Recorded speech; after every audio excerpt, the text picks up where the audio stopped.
Olá, galerinha do Êxito Enem, Prof. Débora passando aqui para esclarecer uma dúvida que geralmente acontece quando nós estamos estudando sobre núcleo celular, núcleo da célula, ok? Então presta atenção e se liga.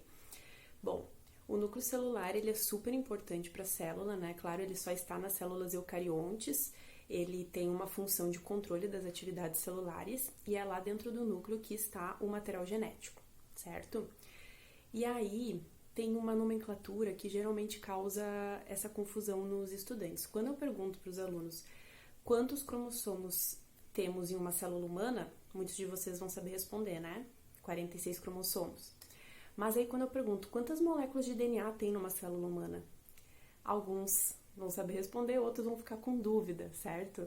Bom, justamente por isso é importante a gente entender essa nomenclatura do material genético, porque isso facilita depois na compreensão sobre genética, sobre divisão celular, vários outros conteúdos, tá?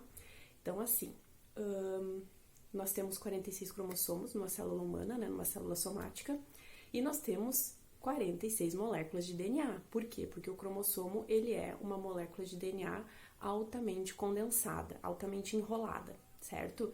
Então, o que acontece? O DNA é uma molécula muito grande, e ele geralmente está dentro da célula na forma de cromatina. A gente chama o DNA de cromatina quando ele está enroladinho, condensado, junto com as proteínas histonas, tá? Existem proteínas que fazem essa condensação do DNA.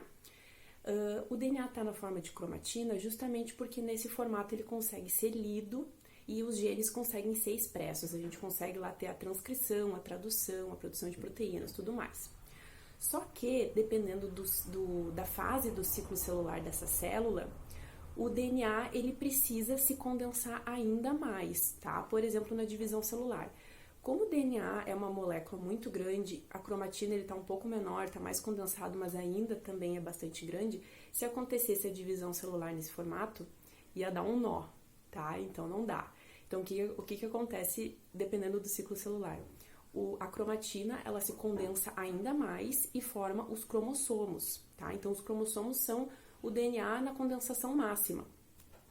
E isso acontece justamente para essa divisão celular acontecer bonitinho, os cromossomos irem para as células de forma correta, certo?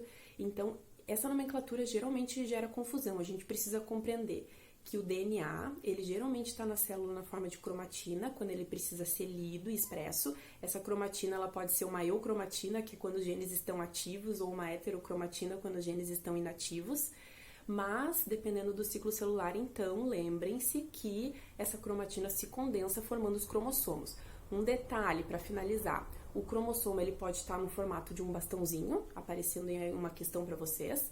Então, ali, quando ele está no formato de um bastãozinho, a gente tem uma molécula de DNA e um cromossomo.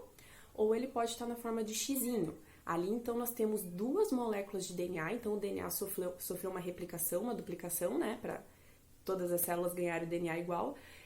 Mas a gente tem ali duas moléculas de DNA e continua sendo um cromossomo, quando ele está no formato de xizinho, certo?